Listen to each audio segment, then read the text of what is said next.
class. Today I will be teaching about toxic shock syndrome. So this topic is for BSc third year.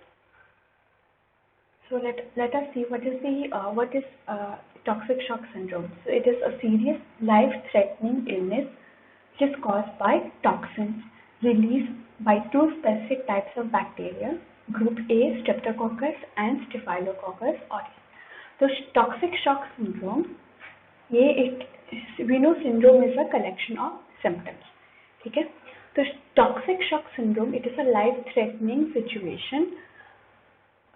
ये क्यों होता है? Because the toxins are being released. Okay, they are because of toxins which are being released by these bacteria like group A Streptococcus and Staphylococcus aureus.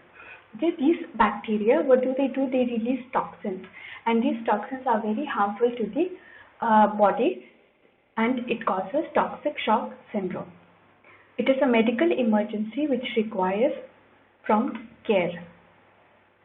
So this is about toxic shock syndrome.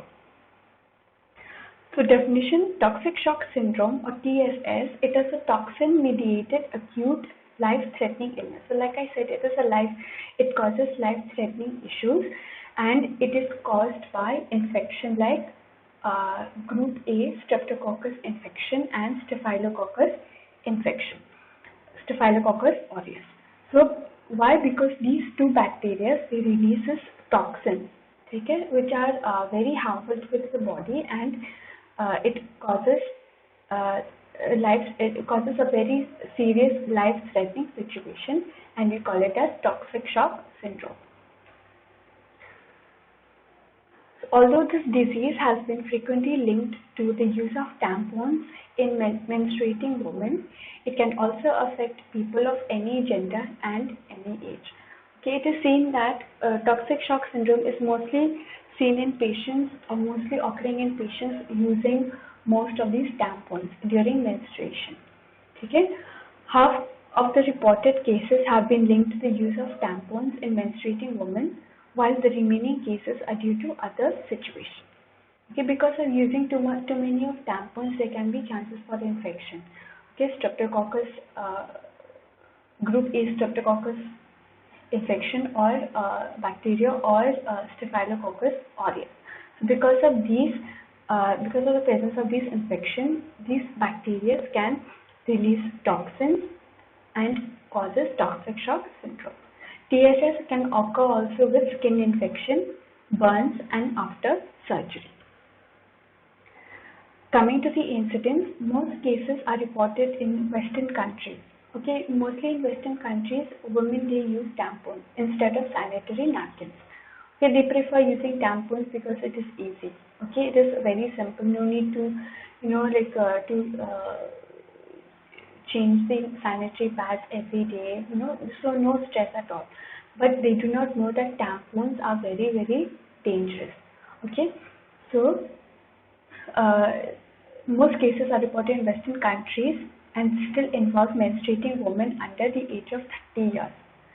Okay, TSS occurs in about 17 out of 1 lakh menstruating girls and women each year. More than half of these cases are related to tampons. Okay, between 5 to 10% of the patients with TSS, they die. Okay, so women or girls who uses tampons, okay, they are at a very high risk for developing toxic shock syndrome. In the developing countries, TSS often affects children.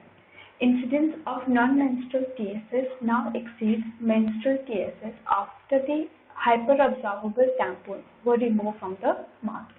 So it had been shown that non-menstrual TSS, okay, those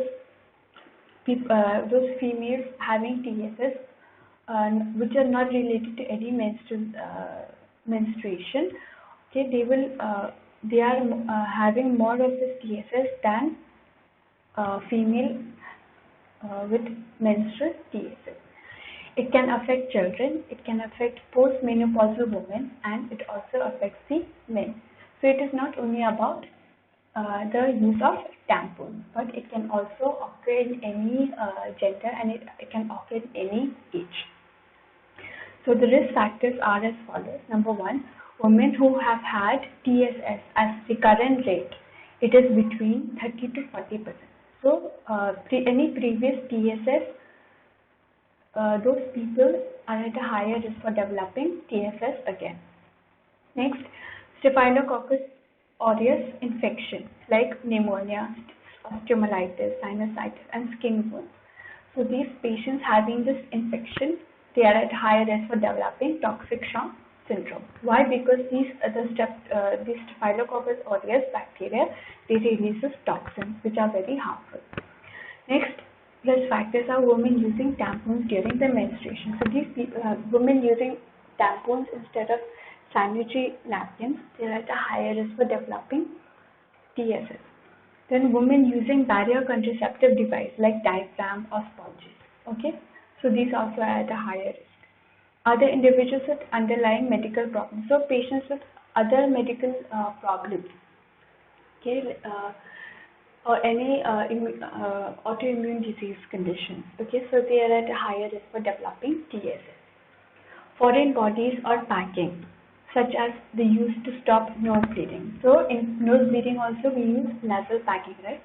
So in cases like this also they are at a higher risk for developing TSS. Post-operative wound infections, okay, vaginal postpartum infections, menstruation, streptococcal soft tissue infection, then influenza infection or chickenpox, diabetes, alcoholism, surgical procedures, HIV, cancer, or NSDID. So these are some of the conditions where they are some of the triggering factors for developing toxic shock syndrome. Coming to the causes, so there are two. The causes can be menstrual TSS or it can be non-menstrual TSS. In menstrual TSS, it is caused by toxic shock syndrome, toxin. Okay, that is TSST. And non-menstrual TSS, it is caused by either TSST or staphylococcal enterotoxin B and C. So these are some of the causes for TSS. It is classified into menstrual TSS and non-menstrual toxic shock syndrome. Routes of infection. Okay, what are the ways that how the infection can occur? Okay, and patient will get toxic shock syndrome. So these are some of the routes. First is through the vagina. Okay, through cuts in the wounds, through the nose, through nasal packing, surgical wounds, and skin wounds. So these are some of the routes. Next, coming to the pathophysiology. First, colonialization or infection with bacteria. Okay, when the bacteria are colonizing in an area, they are growing sporadically in an area. This will lead to production of toxins. So we know that Staphylococcus aureus group A Streptococcus bacteria, they releases toxins. Okay, they produce toxins. Then people who lack a protective antitoxin antibody. Okay, so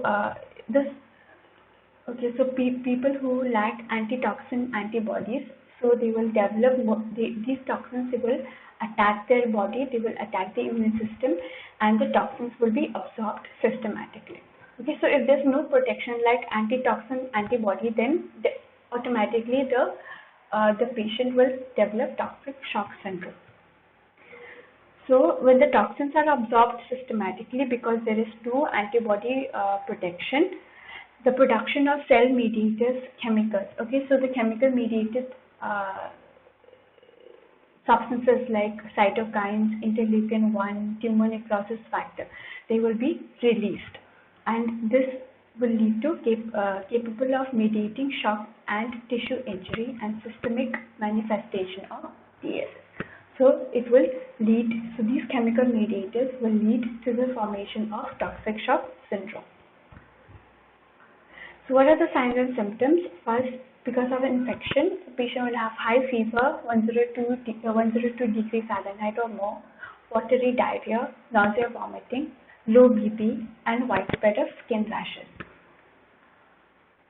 Next, patient will also have dizziness, general ill feeling, meaning not feeling well, okay, fatigue, muscle ache, confusion, peeling of the skin of the palms and soles of the feet. So these are some of the signs and symptoms of toxic shock syndrome. Other than that, patient will also have headache, redness of the eyes, mouth, throat, vagina, vulva. Patient will also have seizures and organ failure, like kidney organ failure, or the liver will be destroyed. So those are the signs and symptoms. Now coming to the diagnosis. So there is no specific test that can diagnose toxic shock syndrome. History collection, okay, difficult to diagnose until characteristic symptoms are evolved. Then physical examination should be done, okay, a pelvic examination, as you can see in this picture. Next, blood culture test should be performed, culture of the throat secretion, vaginal culture, okay, so throat culture swab should be done, vaginal culture test should be done, blood test should be performed. Then renal failure, renal function test, liver function test, all these should be performed so as to check if there's any abnormality in the level of urea or creatinine, decreased liver function. So those are the diagnostic tests. Now coming to the medical management. Okay, in management there are three. It is categorized into three: medical management, nursing management, and surgical management. So let us see with the medical management. So IV fluid should be given to stabilize the blood pressure. Next, antibiotics should be given to the patient, okay, to reduce the infection. For group A streptococcal infection, we will give clindamycin injection 600 mg or to 900 mg IV 8 hourly, or it is given with a combination with penicillin G 4 million units IV 8 hourly. Okay, so we can give clindamycin, or we can give clindamycin with combination with penicillin G in case of group A streptococcal infection. Next, if the organism is staphylococcus, then injection nafcillin or oxacillin 2 gram for hourly is given. Vancomycin 1 gram IV 12 hourly can be used in penicillin allergic patients. Okay, then golden seal, calendula, and echinacea can also be applied topically in case of skin rashes. Okay, so in case of skin rashes, these medications can be given, like golden seal, calendula, echinacea can be applied. Okay. Next, oxygen administration and mechanical ventilation to assist with the breathing. Dialysis if kidney has stopped functioning. Administration of blood products. Okay, if patient is having excessive bleeding, then hemoglobin will be reduced, and therefore blood products should be administered. Then IV immunoglobulins is recommended. Dosage of 2 grams per kg is followed by 0.4 gram per kg for as long as 5 days. So this is given for 5 days. Next, for symptomatic management, in case of patient is having fever, then we will give antibiotics. Patient will be is having nausea, vomiting, so we will give antiemetic injections. Okay, dopamine or norepinephrine will be given to increase the blood pressure of the patient in case of hypotension. Now coming to the surgical management. So surgical management will be to drain out the pus collection or abscess. Okay, wherever the infection is present, there will be pus collection. So therefore, to reduce the infection, we will try to drain out the pus collection, or drain out the abscess. So that is one of the surgical management. Then to remove the necrotic tissue. Okay, the dead tissues, we will try to remove that to prevent any further infection. And deep surgical cleaning of an infected wound. Okay, so if there's any infected wound, then sterile cleaning should be done. Okay, sterile dressings, daily dressings should be performed on the patient. Dietary management, a diet low in sugar with an increase in the consumption of vegetables and fruits will help to increase the immune system. Nursing management, physical examination, history taking, In history taking, we will ask if she uses tampons or she uses sanitary napkins. Recent surgery, we should ask for any use of contraceptive devices like diaphragm, then past history of TSS, and should ask for any childbirth. Okay, whether normal vaginal delivery हुआ है या cesarean section. Okay, you have to check. You have to ask for any abortion also. Next, nursing diagnosis: altered body temperature related to infection, impaired skin integrity related to peeling of skin, risk for septic shock related to presence of infection or broken skin, risk of fluid volume deficit related to vomiting and diarrhea, anxiety related to change in the health status and threat of death, knowledge deficit regarding condition, prognosis, complication, transmission related to lack of information. So these are some of the nursing diagnoses that we can apply that are applicable for toxic shock syndrome. Now coming to the nursing management, assess BP, assess the CVP, vital signs. Okay, any early signs and symptoms of shock should be checked.